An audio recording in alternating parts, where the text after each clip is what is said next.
ونصلي على رسوله الكريم اما بعد. د تاسو ملګرو میلیون مارچ په حواله سره تاسو کړو نو ان شاء الله تعالی عالمی مجلس تحفظ ختم نبوت خپل لسو ازلاو کې د جمعیت علماء اسلام سره باقاعده ان شاء الله شانه بشانه به ولاړ وي. هغه وجه دا و چې نن د دې قسم پرسه په حالاتو کې په دې دور کې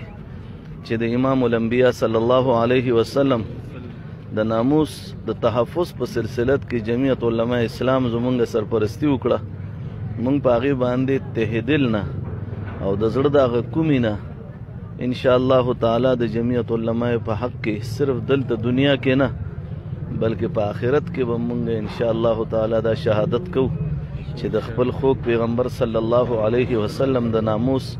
د تحفظ په سلسله کې جمعیت علماء اسلام زمونږ دومره لویه سرپرستی وکړه. او ان شاء الله تعالی مونږ صرف جمعیت علماء اسلام نه هر ځای کې تقریبا ما په خپل باندې په سوات کې په دیر کې لویر دیر پر دیر کې ملکند کې او چارسدی ضلع کې صوابۍ ضلع کې او د نوخار ضلع کې پېښور ضلع کې او مردان خو تقریبا هر طرف ته مونږ په دې ټولو ځایونو کې باقاعده طور دا اعلان وکړو چې د هرې پارټۍ هر یو کارکون چې دی او یا هر لیډر کلمه هغې ویلې ده او هغې ځان تم د امام الانبیاء صلی الله علیه وسلم امتیان وایي. مونږ د خپل صف نه جدا نه ګڼو لیکن مونږ چې په خپله زندګۍ کې په خپله ماضي کې چرته د یو زورور یا د مالدار مخ کې خپل سر نه دی ښکته کړی. ماضي زمونږ ګواه ده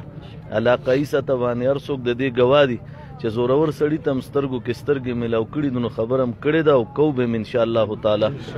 لیکن د خپل پیغمبر د ناموس دپاره د هرې پارټۍ هر کارکن چې د خپل لیډر تحفظات مونږ ته بیان کی یا هغه لیډر خپل تحفظات بیان کی نو انشاءالله د هغه مطمئن کول او بیا د خپل پټکې چې دا مونږ دومره تقدس د دې مونږ لرو چې دا مونږ هېڅ چاته داسې نه دي کړي هغه خپل پټکې مونږ د هر لیډر په خپو کې کېښودو ته د خپل پیغمبر د ناموس دپاره تیار یو. او د څومره پارټۍ چې دي د هغې کارکن که د یونیورسټۍ سره تعلق دی که کالج سره که بازار والا دي که سکول سره چا تعلق دی که مدرسې سره ټولو ته زمونږ دا اعلان دی او دا درخواست دی چې دا د خپل قبر جوړول دي او دا د خپل آخرت جوړول دي. نو مونږ د جمعیت علماء اسلام دا اعلان قائد جمعیت حضرت اقدس مولانا فضل الرحمن حفظه الله تعالی الله د عمر دراز ورکی چې نن زمونږ د ملګري خبره وی شعر کا بچہ شعر ہوتا ہے.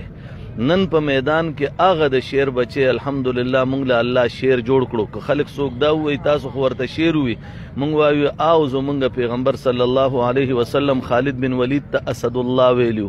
د الله زمرې نو دام زمونږ د الله زمرې د نن میدان کې ولاړ دی. نو مونږ چې دا کم خلک تختی یو خوا بل خوا یریږي مونږ هغې ته م وایو چې که زمونږ سا پکې وځي خو د خپل پیغمبر ناموس مونږ نشو پرېښودی ځکه چې زمونږ زه قوم ته به یو اپیل دا وکم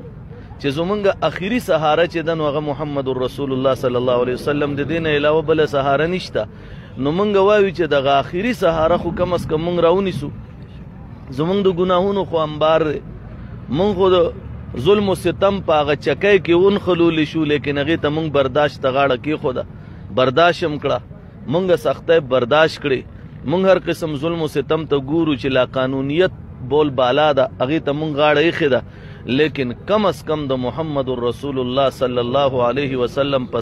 شان کې قسم مې د په رب د کعبې وي مونږ به ټوټي ټوټي شو لیکن دې وخت کې به مونږ هېڅ چا ته غاړه نه ږدو.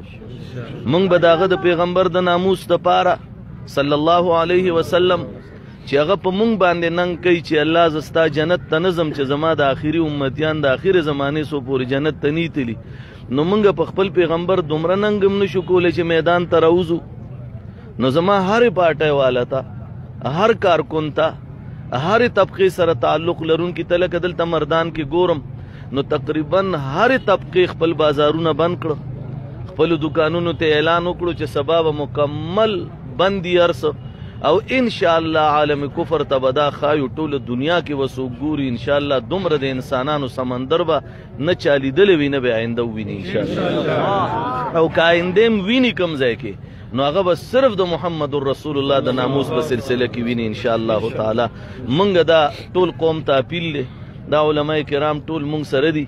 او زمون قوم ته اپیلم دی او الحمدلله مونږ سره کالج سټوډنټان یونیورسټو سټوډنټان سکولونو والا بازار والا زمیدار او هر سړی تر اخیری دمه پورې خپل مرګ ته تیار دی لیکن د پیغمبر صلی الله علیه وسلم په ناموس یو داغ تم تیار نه دی آسی ملعونی امام الانبیاء ته کنزل کړو خلک وایي څه کنزلي کړو هغې وی پیغمبر صلی الله علیه وسلم چې وفات شو نو په خوله کې په غوږونو کې معاذ الله چینجي شي موږ وایو دومره نازیبه الفاظ خو موږ د چا باره کې نه دي ویلو چې زموږ پیغمبر چې باره کې چا ووایي موږ وایو هغه د عدالت ټوټي ټوټي کیله او موږ چین سره خوب کوو تاسو هم خوب ته پرېږدو واخر دعوانا ان الحمد لله رب العالمين